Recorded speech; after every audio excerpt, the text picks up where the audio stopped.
everyone, I'm Laura Gale Luck with your City 7 News Now update. The Wichita City Council has declared October to be Community Awareness Month. We're very fortunate to have Brandon Johnson. He's with the CORE nonprofit organization to tell us more about it. Brandon, thanks for being here. Thank you for having me. First, just tell me a little bit about your organization, CORE. CORE stands for Community Operations Recovery Empowerment. We are a local nonprofit organization. Last month was actually our 2-year mark, so we've been around for 2 years. We have programs going on, mentorship programs in Gordon Parks and Spate. Those programs are called Dads and Moms. You don't have to be a parent to be in those programs, but you know, when you step inside of a school setting, you're like a parent anyway to the young people. DAD stands for Dad's Actually Doing Something, and MOM stands for Moms Offering More Solutions. So we're grateful to have those two programs going in USD 259. We also have a community garden program called CORE Gardens of Wichita.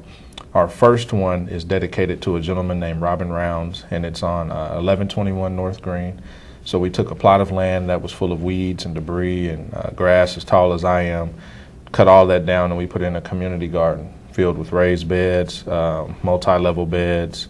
We're not done with it yet. I need to raise some more funds, but we hope that by spring it'll be done. It'll be beautiful walkways and paintings, and we'll have a bench in the back, and the community can come get produce for free.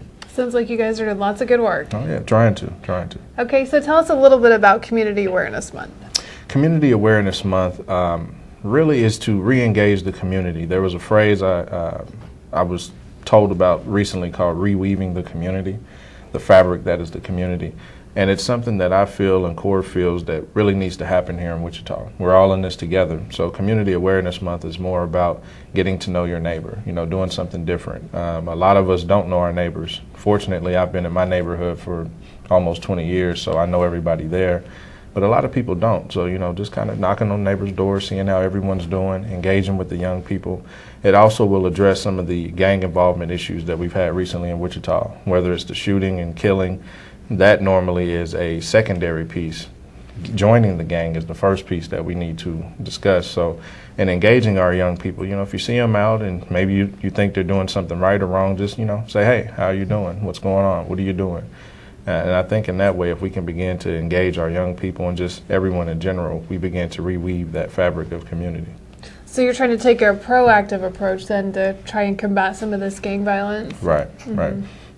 Recently, there was an article in the Wichita Eagle that I was fortunate enough to have published, and it really talked about doing something different when it comes to these issues. A lot of times we throw a lot of money into law enforcement or create gang units or special units to deal with things rather than taking the approach of prevention. So putting funds into programs like ours or like other organizations in Wichita that does great things for young people, but we're always getting our funding cut.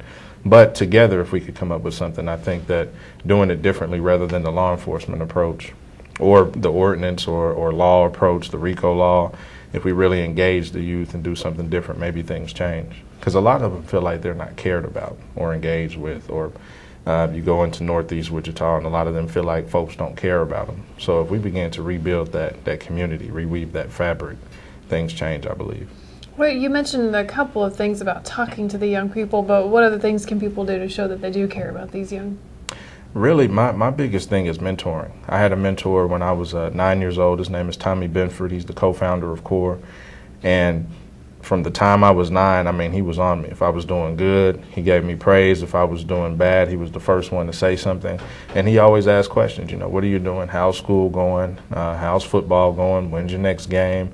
He was at my high school graduation, and I think he had the flu that day, but he showed up anyway, and he was in the back, you know, cheering. So mentoring is a big deal. I had a mentor, I turned out all right. And I think if a lot of our young people had mentors, they'll turn out all right. And not just your big name folks like the mayor or governor. I mean, if it's just Joe down the street and he comes in and he shows that he cares, I mean, you know, that's someone else to also hold that young person accountable. So I think mentoring is a big piece, but engaging also helps as well. And I understand you guys are having a meeting coming up to talk more about this? Yeah, October 26th, we're having I guess a stakeholders type meeting. We've invited the deputy chief and chief of the Wichita Police Department. We'll be inviting the sheriff. I'll be sending all of that out. The Wichita City Council, some of our state legislature, and a lot of community organizations and church organizations here in Wichita. And hopefully we all can begin to work as one to address these issues. Law enforcement is needed in some aspects, but the church is needed in other aspects. Community organizations coming together, using their resources wisely to address these different issues.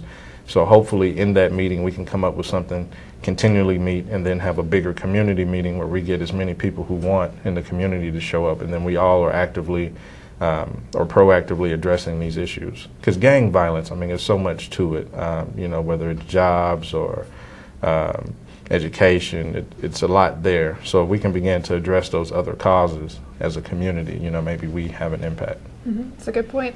And so when will it be and where? October 26th, we'll be holding at the Marcus Welcome Center at WSU from 10 a.m. until, I'll say 12 p.m. We have the room until 2 if we really have so much work that we need to get done or some really good plans are coming. But probably be a 2-hour meeting where we all get together, get to know one another, and really devise a plan.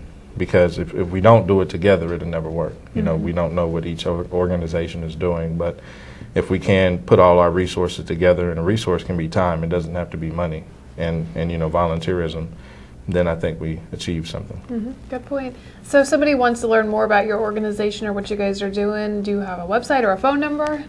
Yes, we have all of the above. Our official website is coreofwichita.org. That's COREOF Wichita.org. Our Facebook is the same thing. It's facebook.com/coreofwichita. And then the phone number for CORE, 316-393-0828. Well, Brandon, thank you so much for being here. You guys you. are doing a lot of good work, and Thank we're you. glad to have you in the studio. Glad to be here. All right, and thank you for watching the City 7 News Now Update.